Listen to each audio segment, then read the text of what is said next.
Hello dear students, welcome back to smart knowledge. प्यारे बच्चों, आज की जो वीडियो है उसमें हम डिस्कस करेंगे mid term exam for class 11। तो आज आपका यानी 14 अक्टूबर को जो पेपर हुआ है, ठीक है, ये क्वेश्चन पेपर है जो आगे बच्चों के लिए काफ़ी हेल्पफुल रहेगा। और इवनिंग शिफ्ट के बच्चे देख सकते हैं कि पेपर जो है वो किस तरह का आया है।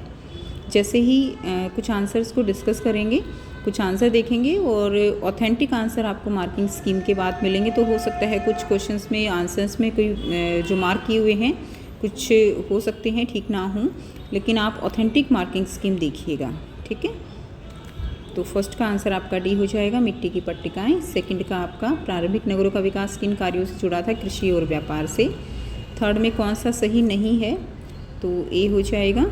मेसोपोटामिया की कौन सी नदी विश्व मार्ग के लिए प्रसिद्ध थी, तो फरात। मारी के राजा किस समुदाय के थे, एमोराइट।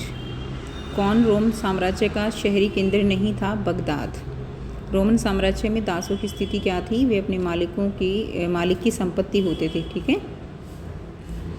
इंग्लिश मीडियम में दिया गया है, यहाँ से देख सकते हो। फर्स्ट का आंसर डी हो जाएगा, सेकंड का बी रहेगा, थर्ड का ए हो रहेगा, फोर्थ का आपका बी रहेगा, फिफ्थ का एमोराइट हो जाएगा ए, सिक्स्थ का बगदाद, सेवन्थ का सी हो जाएगा। क्वेश्चन 8 है, रोमन साम्राज्य को 3 महाद्वीपों में फैला साम्राज्य क्यों कहा जाता है, उसकी भूमि एशिया, अफ्रीका और यूरोप में फैली थी, डी। सीनेट में कौन शामिल था, बी आंसर होगा, ठीक है। बाकी आंसर की से देखना। 10th का सी हो जाएगा, 11th सी ईसाई धर्म, 12th का ए हो जाएगा, 13th का मैच करेंगे तो आंसर बी रहेगा। इंग्लिश मीडियम में देख लेंगे।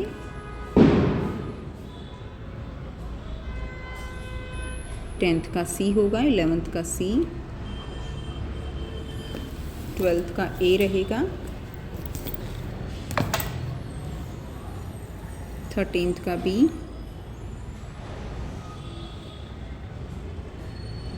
14th का आपका सी हो जाएगा, 15th का सी। मंगोल साम्राज्य की सबसे प्रमुख विशेषता क्या थी, विशाल साम्राज्य और तीव्र विस्तार, ठीक है। 16th का सी, 17th का सी। और ये चित्र जो है किसका है वो आपको बताना है, तो इंग्लिश मीडियम में देख लेंगे। 14th का सी, 15th का सी, 16th सी, 17th सी। अगर आपको किसी क्वेश्चन में लगता है तो कमेंट करके बताइएगा कि कौन सा ठीक है। तो ये हैबर दुर्ग है। सर्फ कौन थे, भूमि से बंधे किसानों को सर्फ कहा जाता था। कैंटरबरी टेल्स की रचना जो है 13वीं शताब्दी में हुई थी। गिल्ड शब्द का क्या अर्थ है, ऐसी संस्था जो उत्पाद की गुणवत्ता, मूल्य और बिक्री पर नियंत्रण रखती थी। खंड ख में लघुत्तरीय प्रकार के प्रश्न हैं।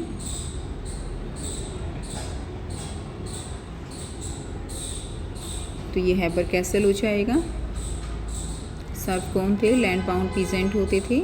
ये 13th century. Guild was an organization that control the quality, price and sale of the product. Section B दिया गया है, यहाँ से आप देख सकते हो। उसके बाद देखिए खंड ग।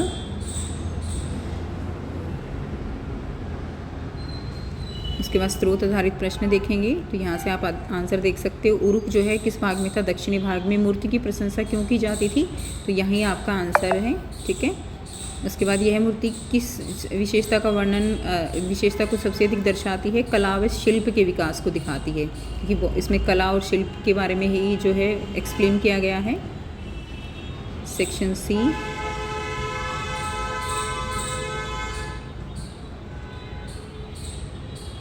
ये कर लेंगे, सदर्न पार्ट में था, ठीक है, इजी है। उसके बाद क्वेश्चन नंबर 32 इंग्लिश मीडियम में बच्चे भी देख लेंगे। ग्रामीण क्षेत्र के लोग किस कारण बीमार हो रहे थे, कुपोषण के कारण यानी मेल न्यूट्रिशन के कारण। रोमन साम्राज्य में किसी शहर में रहने का लाभ क्या था, कि वहाँ पे शहर में अनाज की कमी नहीं होती थी। तो यहाँ से आप जो है लिख देंगे, भंडार थे, ये सब था, दाल थी, रोम, ठीक है ना।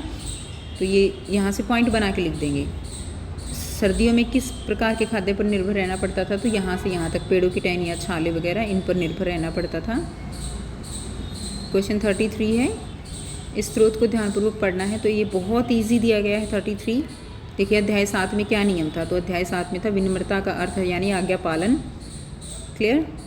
मठ किस प्रकार बनाए जाने चाहिए, किस अध्याय में दिया गया है, अध्याय 48 में। कुल कितने अध्याय थे, तो 73 अध्याय थे, इससे ज़्यादा नहीं हो सकता आई थिंक। क्वेश्चन 32 यहाँ से देख कर लेंगे।